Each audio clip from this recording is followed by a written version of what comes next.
पड़ोस में ससुराल। आज मेरे मायके से बड़ी मजेदार खुशबू आ रही है। लगता है भाभी या मम्मी कुछ बढ़िया बना रही हैं। चलो जाकर देखती हूँ और लगे हाथ खाकर भी आ जाऊंगी। मायरा घर से बाहर निकलने ही वाली होती है कि पीछे से उसकी सास आ जाती है। ओ मैडम, कहाँ निकली आपकी सवारी? हैं? माँ जी, दरअसल वो ना आज मायके में भाभी को थोड़ा सा पेट दर्द हो गया है। बस वही तो एक अच्छी ननद होने का फर्ज निभाते हुए उनका हाल चाल पूछने जा रही हूँ मैं। कोई जरूरत नहीं है। रोज तेरे मायके में किसी ना किसी की तबीयत खराब हो ही जाती है और रोज तू फुदक के चली जाती है। हमारी ही अकल पर पत्थर पड़े थे जो पड़ोस की लड़की को ही बहू बना लिया। अब आपका मायका 100 किलोमीटर दूर है, उसमें मेरा क्या कसूर? आपका खाना बना दिया है, आटा भी गूंद दिया है, गर्मा गर्म फुल्की बनाकर खा लेना ना आप। ये है मयूरा, जिसका मायका और ससुराल दोनों भी आस पड़ोस में 2 मिनट की दूरी पर है, जिसका पूरा पूरा फायदा उठाते हुए मयूरा हर दिन मायके के चक्कर लगाती रहती है। हेलो मम्मी, हाय भाभी, क्या बात है? आज तो बड़े ही शाही और लजीज पकवान बने जा रहे हैं। कोई दावत शावत है क्या आज हमारे घर पर? खुशबू आई नहीं कि चली आ गई महारानी चींटियों की तरह सूंघती हुई। अरे बेटा, तेरे भाई का प्रमोशन हो गया है, इसी खुशी में उसके मनपसंद पकवान बना रहे हैं। बस आ जाती तू भी, दामाद जी और समधी समधन जी को भी न्योता दे दे।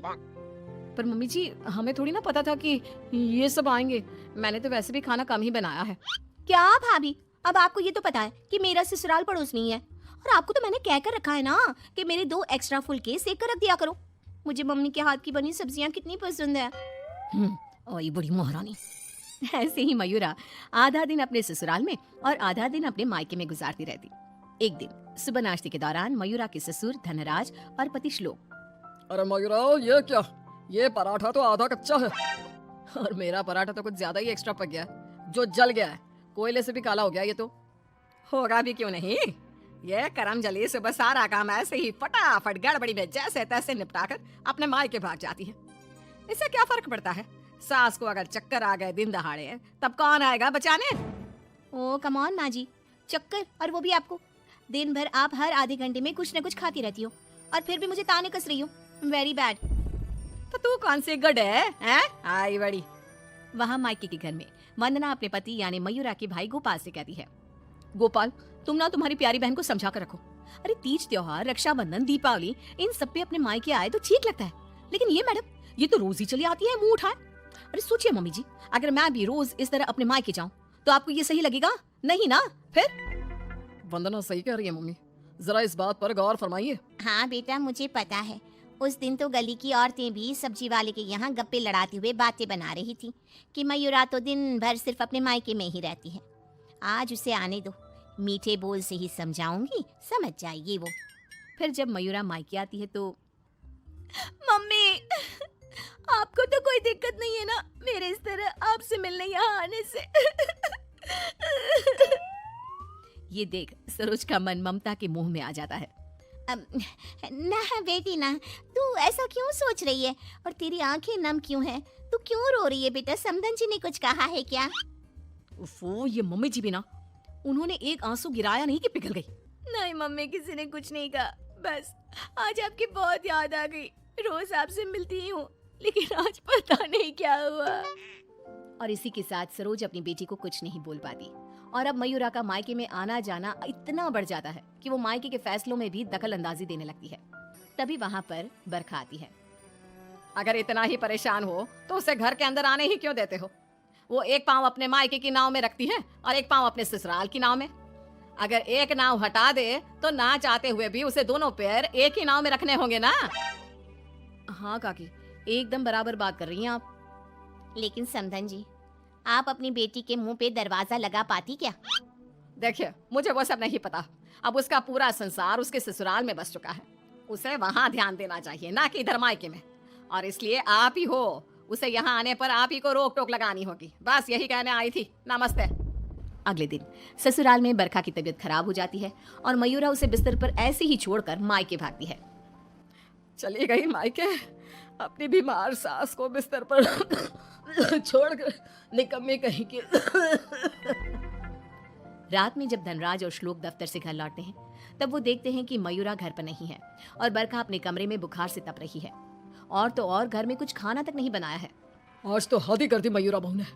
अरे काम काज का नहीं, लेकिन कम से कम अपनी सास की तबीयत का तो लिहाज रख लिया होता। कोई फिक्र, कोई चिंता नहीं। आप ही ने तो चुनी थी ना ये बहू। कुछ देर बाद मयूरा अपने ससुराल वापस आती है। मयूरा, घड़ी देखी तुमने?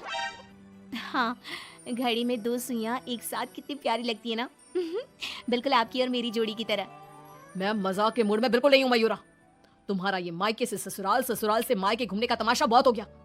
ये सब कब खत्म होगा? तुम्हें अंदाजा भी है, माँ अंदर 103 बुखार से तप रही है और तुम सुबह से अपने मायके में हो। बहू, अच्छा होगा कि तुम मायके जाना कम कर दो, वरना कहीं ऐसा ना हो कि एक दिन दोनों तरफ की रिश्तों की डोर टूट जाए और तुम बीच में ही लटकी रह जाओ। जी पापा जी, आप टेंशन मत लो। मैं मायके जाना तो नहीं छोड़ सकती, लेकिन मैं अपना बहुधर्म अब अच्छे से निभाऊंगी। मैं रोज माँ जी का एकदम हल्की नाजुक पत्ते की तरह ख्याल रखूंगी और आप लोगों को शिकायत का मौका भी नहीं दूंगी। पर मयूरा तो आखिर मयूरा है, इतनी जल्दी कैसे उसे किसी की बात समझ में आ जाती? ये तो उसकी डिक्शनरी में था ही नहीं। पहले वो बिना कोई काम किए मायके चली जाती थी और अब कभी कुकर को गैस पर रखकर तो कभी कपड़ों को आधे में धोता छोड़कर मायके चली जाती। उसकी इन हरकतों से ससुराल और मायके वालों को तो पहले से ही परेशानी थी। अब तो आस पास की औरतों के लिए भी मयूरा अच्छी खासी शाम की चाय की गॉसिप बन गई थी। अरे वो सरोज बहन की बिटिया मयूरा कभी इस डाली तो कभी उस डाली फुदकती रहती है। मुझे तो दिन भर अपनी खिड़की से उसका ये सर्कस देखने में बहुत मजा आता है। अरे मैंने तो सुना है उसकी भाभी वंदना अपनी ननद को एक आंख पसंद नहीं करती। दरअसल मेरी बहू काजल और वंदना ना सहेलियां हैं, इसीलिए पता चला। पर मानना पड़ेगा सरोज को, बहुत अच्छे गुण दिए हैं उसने अपनी बेटी को। तभी वहां से गुजर रही सरोज सभी औरतों की बातों को कान लगाकर सुन लेती है और रुककर उन्हें चिल्लाते हुए कहती है, क्यों रे कलम हुई हो? तुम लोगों को क्या अपनी घर गृहस्थी नहीं है जो रोज शाम को हमारी गृहस्थी की चर्चा लेकर बैठ जाती हो? हैं? बेवकूफ औरतें, पहले खुद के घर में ठीक से देख लो, फिर दूसरे के घरों में झांको। क्यों सल्ला बहन, आपका बेटा तो रोज रात को नशे में धुत लुढ़कता हुआ घर वापस आता है ना? हमने कभी कुछ बोला? और जानकी बहन, आपकी बेटी का इस महीने का 5वां बॉयफ्रेंड उसे रोज गली के कोने पर छोड़ने आता है, लेकिन हमने तो कोई बात नहीं बनाई। इतना बोलकर सरोज वहां से चली जाती है। लेकिन अब पानी सर के ऊपर जा चुका था और थक हार कर परेशान होकर दोनों परिवार वाले आपस में एक साथ मिलकर मयूरा के बारे में बात करते हैं। श्लोक, हमने बहुत बार कोशिश की कि हम मयूरा को रोके मायके आने से, लेकिन वो इतनी ढीठ है कि हमारी बातों को कान के पीछे ही डाले जा रही है। अब पता नहीं वो ये सब जानबूझकर कर रही है या फिर सच में। समधन जी, समधी जी, अब जो भी हल निकालना है आप ही निकाल सकते हैं। दामाद जी कुछ तो कीजिए। कुछ तो आपको करना चाहिए था सरोज जी। और बरखा, जैसे हम बहू को रस्सी से बांध कर नहीं रख सकते, वैसे ही एक माँ होने के नाते सरोज जी भी मयूरा को मायके में प्रवेश करने से नहीं रोक सकती। अरे उसने पूरा बचपन बिताया है वहां पर। लेकिन अब नहीं, अब तो इस सब का एक ही रास्ता है। जो काम मैंने 1 साल पहले नहीं किया था वो मैं अब करूंगा। ऐसा क्या कर लेगा तू बेटा? मुझे कंपनी की तरफ से चिरौलीपुरा में ट्रांसफर लेटर दिया गया था, वो भी दुगनी सैलरी के बेसिस पर। लेकिन 1 साल पहले आई इस ऑफर को मैंने मयूरा की खुशियों के लिए ठुकरा दिया था, क्योंकि अगर हम यहाँ से कहीं और जाकर शिफ्ट हो गए तो वो अपने मायके को मिस करेगी। तभी शादी भी नहीं थी और अब ऐसा कुछ भी नहीं है। तो तुम ये कहना चाह रहे हो कि तुम सब यानी मयूरा के ससुराल वाले अब उसके मायके से दूर चले जाएंगे?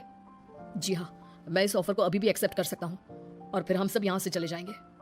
अब हम और कर भी क्या सकते हैं? अगर मयूरा को अपने मायके जाने से रोकना है तो बेहतर यही होगा कि उसके पड़ोस के ससुराल को दूर ले जाए और उसके ससुराल वाले ही अलग जाकर रहे, जिससे वो रोज अपने मायके नहीं जा पाएगी। सभी श्लोक के इस फैसले पर सहमति जताते हैं और फिर मयूरा अपने पति की ट्रांसफर की वजह से शिफ्ट होने की बात को साधारण समझकर अपने मायके से दूर चली जाती है। जो भी कहो, सही मायनों में बहू विदा करके तो मैं अब लाई हूँ।